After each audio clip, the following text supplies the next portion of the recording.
Dark काली सी चीज़ कोई मेरे पीछे है और बहुत ही कोई खतरनाक सी चीज़ है। अपनी जितनी मेरे अंदर जान थी मैंने सारी लगा के उस हाथ को बड़ी मुश्किल से ऊपर उठाया है और ऊपर उठा के मैंने उस चीज़ को पीछे की तरफ मिडल फिंगर दिखा दिया। तो तवील अरसे का लॉकडाउन ख़त्म होने के बाद तमाम दोस्तों ने मिलकर प्रोग्राम बनाया कि क्यों ना पिकनिक पे जाया जाए। हमारे दोस्त ने बताया कि उसके किसी जानने वाले का एक फार्म हाउस है जहां हम जा सकते हैं। सब बहुत एक्साइटेड थे, काफ़ी टाइम घर पे भी रुक चुके थे। सब ने पिकनिक पे जाने के लिए तैयारियां शुरू कर दी। तकरीबन 1.5 महीने पहले की बात है, जब लॉकडाउन ख़त्म होने की तरफ जा रहा था और हालात कुछ बेहतर थे और अब सोचा जा सकता था किसी भी किस्म की गेट टुगेदर करने का।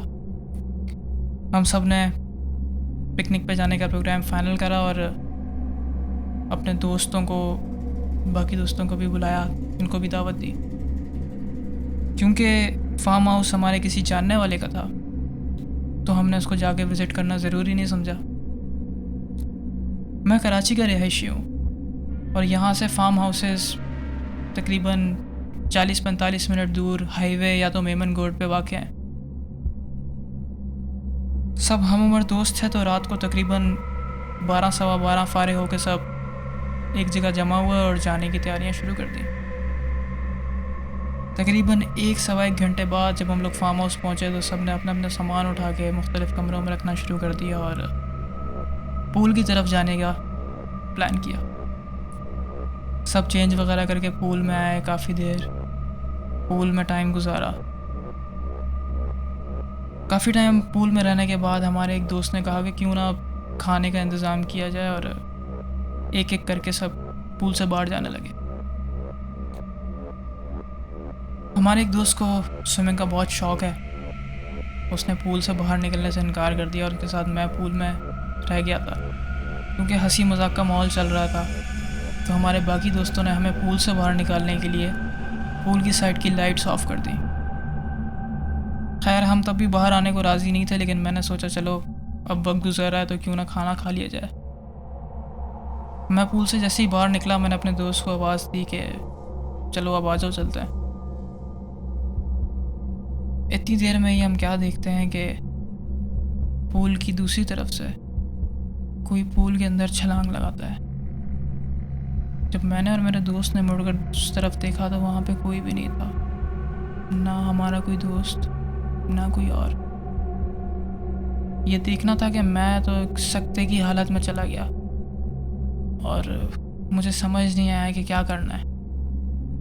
खैर अपने दोस्त को देख के मैंने फ़ौरन किनारे पे आने के लिए कहा और वो भी ये सब देख चुका था। उसने अपनी पूरी जान लगा के स्विमिंग करना शुरू कर दी मेरी तरफ आने के लिए, लेकिन वो पहुंच नहीं पा रहा था कोने तक, पता नहीं क्यों। लेकिन खैर जैसे ही वो किनारे पे पहुंचा, बाहर निकला, हम लोग काफ़ी परेशान हो गए।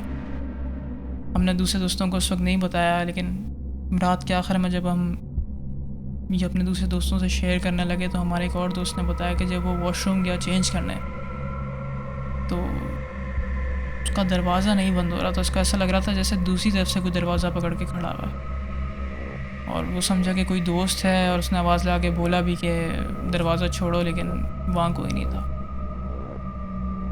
हो सकता है ये उसका वहम हो, लेकिन ये भी हो सकता है कि वो कोई ऐसी मखलूक हो जिसे आप और मैं देख तो नहीं सकते, लेकिन महसूस ज़रूर कर सकते हैं। Ladies and gentlemen, you're watching the Red Room Horror Show.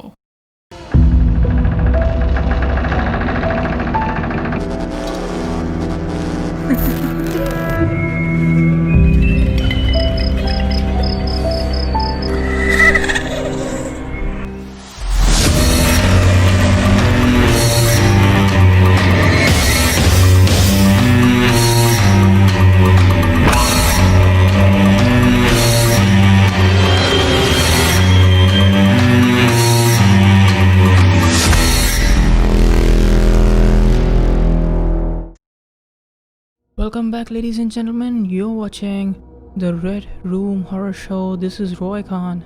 This is Tanoli, and we are live from the AS Production Studios.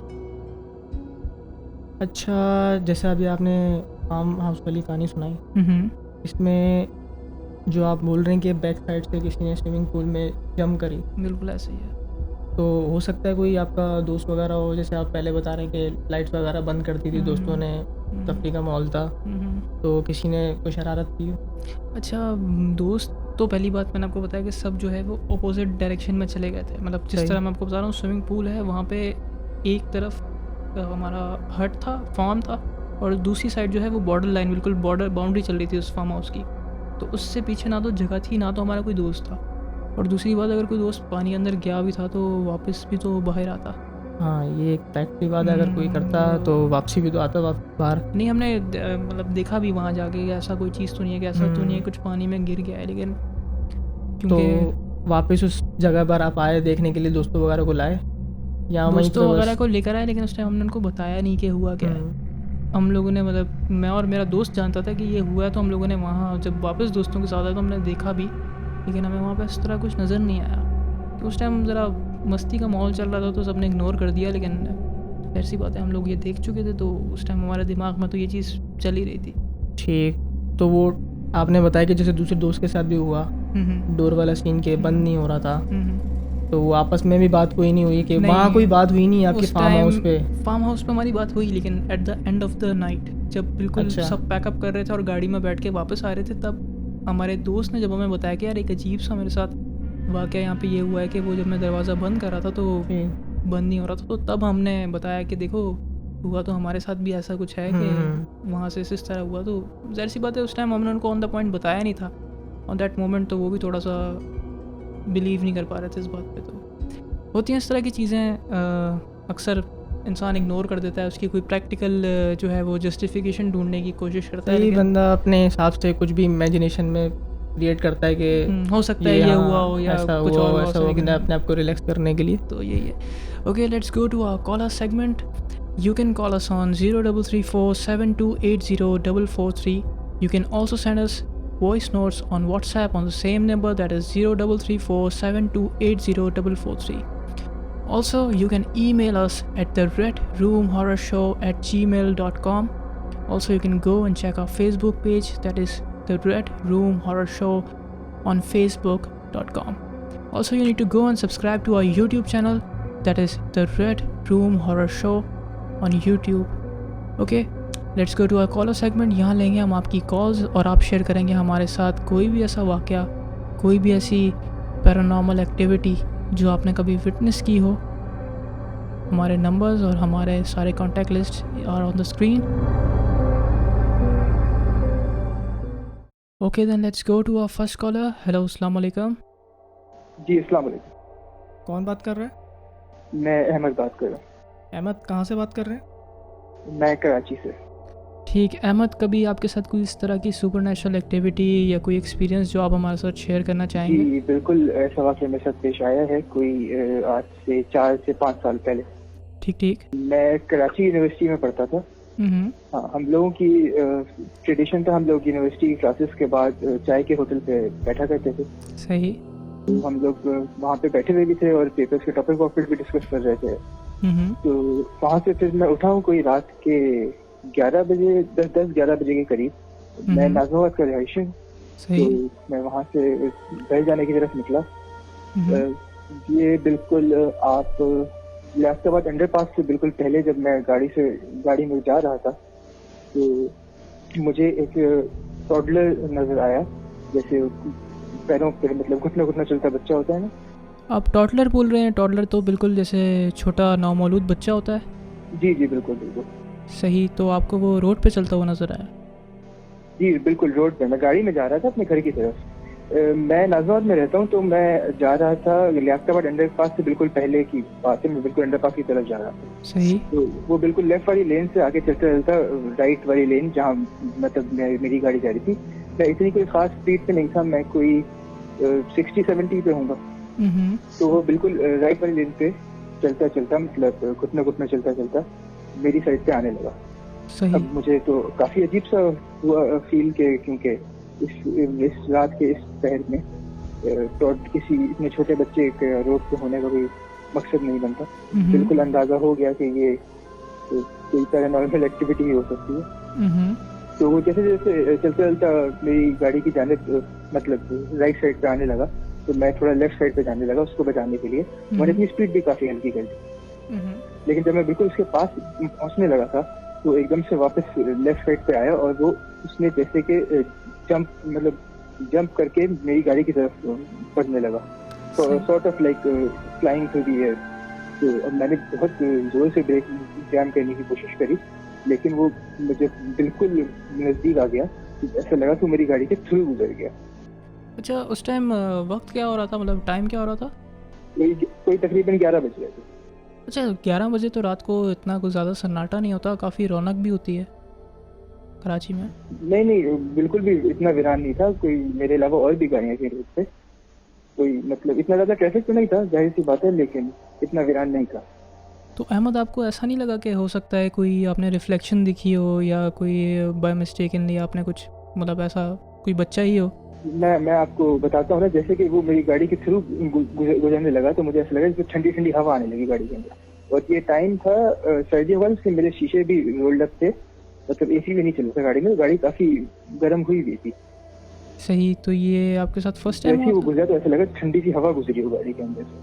सही। अच्छा, तो ये आपके साथ फर्स्ट टाइम इस तरह कुछ हुआ था या इससे पहले भी कभी आपके साथ कुछ इस तरह का वाकया हुआ है? इससे पहले मेरे साथ एक दफा हो चुका है। अच्छा, और वाकया सही, शेयर करेंगे आप हमारे साथ? बिल्कुल, अगर हमारे पास टाइम है तो मैं कर लेता हूँ। Yes please go ahead. ये एक तो काफी पुरानी बात है, जब मैं कोई मैट्रिक में हुआ करता था। तो लेकिन उस टाइम तो फिर आई एम नॉट श्योर कि वो पैरानॉर्मल एक्टिविटी थी कि नहीं थी। तो मेरी प्यास से आँख खुली थी, तो मैं उठा, किचन की तरफ जाने लगा। मेरे अपने घर की बात है, तो मैं किचन की तरफ जाने लगा तो मुझे ऐसा लगा कोई खड़ा हुआ है, मतलब इधर कोई शेडो सा आ रहा है। अच्छा, सही। तो उस वक्त आपकी रिहाइश कहाँ पे थी? उस वक्त मेरी रिहाइश थी PCS में। तो अब फिर मैंने लाइट जलाई, ऑब्वियसली लाइट जलाई तो मुझे नजर आई एक खातून बिल्कुल सफेद कपड़ों में। इतनी तो ज्यादा उम्र नहीं थी उनकी, कोई मतलब ऐसा लग रहा था कि मतलब तकरीबन 40 साल की खातून थी। तो वो बिल्कुल सामने खड़ी हुई मेरे। अब मुझे मेरा कोई छोटा सा मकान था उस टाइम पे, मैंने जाने की कोशिश करी तो वो रास्ते से हिले नहीं। मैं उस वक्त खैर काफी नींद में भी था। सही। मैंने सोचा कि मैं वापस आऊँ और मैं सो जाऊँ तो बेहतर है, क्योंकि किचन में जाने का रास्ता तो मुझे मिल नहीं रहा था और मैं काफी डर भी गया था क्योंकि उस टाइम मैं छोटा भी बहुत था। तो टाइम की बच्चे जाए। सही। तो फिर आपने अपने घर वालों के साथ शेयर किया ये वाकया? जी, मैंने बिल्कुल बताया, पर उन्होंने क्या नींद में हो गए तो आपने ऐसे ही देख लिया होगा। सही। Okay, Ahmed, thank you so much for calling us, and it was nice to have you on our show. Thank you so much. Thank you for having me. Okay, so this was Ahmed from Karachi, and इन्होंने हमें बताया कुछ experiences ऐसे जो इन्होंने अपने घर पे और बाहर भी बताया कि इन्होंने एक्सपीरियंस किया। ऐसी बहुत सारी चीज़ें होती हैं अक्सर जो हम एक्सपीरियंस करते हैं, लेकिन कभी हमारा माइंड उसको एक्सेप्ट नहीं कर पाता। इसीलिए जो है वो हम उसको अपने कोई भी प्रैक्टिकल जस्टिफिकेशन देने के लिए कोई भी प्रैक्टिकल चीज़ बना देते हैं, जैसे कोई रिफ्लेक्शन बोल देते हैं, या वहम एक बहुत ज़्यादा इस्तेमाल किया जाने वाला लफ्ज़ है जो कि ऐसी चीज़ों की जस्टिफिकेशन देने में बहुत काम आता है। You can call us on 033472804443. You can also send us voice notes on WhatsApp on the same number, that is 033472804443. Okay, then let's go to our second caller. Hello, Assalamu alaikum. Assalamu alaikum. Walaikum assalam. Who is this? My name is Umar. Umar, कोई भी ऐसा supernatural encounter या कोई भी ऐसा वाकया जो कभी आपके साथ पेश आया हो हमारे साथ शेयर करना चाहते हैं? मेरे इस तरीके से 2 एनकाउंटर रह चुके हैं जिसके बारे में मैं बताना चाहता हूँ। अच्छा, मैं क्योंकि सऊदी अरब मेरा पैदा वहीं पे हुआ था, दमाम शहर में था, तो पहला ऑक्यूरेंस मेरा हुआ था दमाम के अंदर। रात का ही टाइम था, कोई तकरीबन 1-1:30 बज रहा होगा, एंड मेरी एक बिल्ली भाग गई थी घर से। तो मैं आसपास के इलाकों में वैसे ही पैदल निकल गया था ढूंढने के लिए उसमें। अच्छा, वहाँ पे सिनेरियो कुछ ऐसा था, मेरे एरिया का सीन ये था कि मेजर एक तो मेन रोड्स हो गई, मेन रोड के पीछे एक छोटी छोटी गलियाँ जा रही होती थी घरों के पीछे, सही। जहाँ पे वो कचरे-वचरे के डब्बे रखे हुए होते थे, तो लोग कचरा-वचरा फेंकने के लिए पीछे आके वहीं पे फेंक देते थे। बिल्कुल तो ऐसे ही है। इस तरह की छोटी-सी गली थी। अब हम्म, मैंने कहा बिल्लियाँ हैं, बिल्लियाँ वहीं पे घूमेंगी, ज़्यादातर कचरों के पास में चली जाएँगी, तो इस तरीके से मैं एक आध गली के पीछे गया। वो गली में जैसे ही मैं एंटर हुआ हूँ, इंटर होने के कोई तकरीबन 10 स्टेप्स मैंने लिए होंगे, 10 से 15 स्टेप्स मैंने चले होंगे। तो हम्म। अचानक से मुझे एकदम से इत्र की खुशबू आती है, ठीक है? तो इतर की। अब मैं खैर इग्नोर करके जब मैं 4-5 स्टेप मैंने आगे लिए, तो तब मुझे क्लिक किया कि इत्र की खुशबू यहाँ से कैसे आएगी? ये तो गंदी गली है और हम्म, रात का टाइम था, तो ऐसा भी नहीं था कि कोई पीछे की तरफ से कोई इत्र लगा के फिर रहा हो रात के टाइम पे। और वो ज़्यादातर वहाँ पे उस तरह की गलियों में बैचलर्स रह रहे होते थे, ज़्यादातर बंगाली हो गए, इंडियंस वगैरह इस तरह से रह रहे होते थे, ठीक सही। है? बंगाली, इंडियन, पाकिस्तानी भी रह रहे थे, लेकिन रात के टाइम कौन इत्र लगा के फिरेगा इस तरीके से ना? तो 1:30 बजे का टाइम है, सारी दुनिया सो रही होती है वहाँ पे। तो तब मुझे क्लिक किया कि ये कुछ ऑफ सीन लग रहा है खैर। तो मैं खैर बड़ा डर गया था और डर के फिर हम्म, मैंने वापस यू टर्न मारा है। यू हम्म, टर्न मार के मैं वहीं से गुज़र रहा था, तो मैंने अपने शक को ज़रा वापस यकीन में बदलने के लिए मैं उसी स्पॉट के पास से गुज़रा हूँ और एग्ज़ैक्टली उसी स्पॉट के ऊपर मुझे तेज़ किस्म की इत्र की खुशबू आई है। तो तब सही। मैं समझ गया कि ये कुछ ऑफ सीन लग रहा है, तो मैं उसके बाद सीधे-सीधे निकला हूँ वहाँ से और फिर पलट के मैंने देखा नहीं और कभी भी उस गली में मैं दोबारा से गया नहीं हूँ। हम्म, लेकिन खैर काफ़ी लोग इस चीज़ को मानेंगे नहीं, खैर बोलेंगे कि नहीं तुम्हारा वहम होगा, तो लेट्स जस्ट इग्नोर दैट। अब सिनेरियो कुछ यूँ होता है कि मैं अब एक दिन सो रहा था कि आप सोते-सोते आपको लगता है आप उठ गए हैं और आप अपनी जगह पे वहीं पे ही हैं, आप हिल नहीं पाते, बोल नहीं पाते कुछ भी और आपको कोई चीज़ आके खर्राट सी चीज़ आपको आके डराती है। तो हम्म। ये मेरे साथ सिनेरियो खैर बचपन में होता था, मैं कभी बाद में इसके बाद मैंने एक्सपीरियंस नहीं किया था, बहुत रेयर था मेरे लिए, बहुत एक्सट्रीमली रेयर था। सही। खैर, तो अब एक दिन ये होता है कि मैं खैर दीवार की तरफ पीठ करके और करवट लेके सो रहा था ना मैं, दूसरे ऑपोज़िट डायरेक्शन में करवट लेके सो रहा था। तो ठीक। अचानक से मेरी आँख खुल गई और मेरी मूवमेंट नहीं हो रही बॉडी की ना बिल्कुल, मेरी बॉडी में कोई मूवमेंट ही नहीं है। मैं जितनी कोशिश कर रहा हूँ हिला नहीं पा रहा बॉडी को मैं। कुछ बोलना सही। चाह रहा हूँ मैं बोल नहीं पा रहा। आवाज़ हम्म, गायब मेरी। हम्म। और ये था कि मेरा हाथ एक हाथ मेरे सर के नीचे था और एक हाथ मेरा मेरी टाँग के ऊपर था। सही। अब मैंने अपनी होता है ना आपकी कॉर्नर ऑफ योर आई, तो मैं कोने से मैंने हल्का सा अपनी आँखें मोड़ के देखा तो मुझे महसूस होता है और दिखता है कोई काली सी डार्क काली सी चीज़ कोई मेरे पीछे है और बहुत ही कोई खर्राट सी चीज़ है, बहुत ही कोई हम्म, खर्राट सी चीज़ है और वो मुझे डरा रही है और गुर्रा रही है मुझ पे जैसे कि मुझे नुकसान पहुंचाने वाली है। सही। और उस हालत के अंदर अब मैं क्योंकि कंपैरेटिवली दूसरे लोगों से ज़्यादा मैं मेंटली स्ट्रांग था। हम्म। हाँ, मतलब इस तरह के मौके पे लेकिन जितना भी इंसान स्ट्रांग हो वो। मैं डरा, बिल्कुल डरा, लेकिन उतना भी नहीं डरा और ये है कि मैंने जल्द से जल्द आयतुल कुर्सी पढ़ना शुरू कर दी।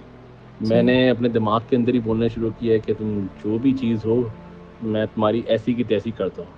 हम्म, एंड मेरा जो एक हाथ मेरी टाँग के ऊपर रखा हुआ था, तो मैंने हम्म। पूरी अपनी जितनी मेरे अंदर जान थी, मैंने सारी लगा के उस हाथ को बड़ी मुश्किल से ऊपर उठाया है और ऊपर उठा के मैंने उस चीज़ को पीछे की तरफ मिडल फिंगर दिखा दी। तो अब मुझे महसूस होता है कि कोई एक फ़ोर्स आती है और आके मेरी हाथ को वापस मेरी टाँग के ऊपर पुश कर देती है। पुश करके वापस चिपक गया मेरा हाथ मेरे पैर से।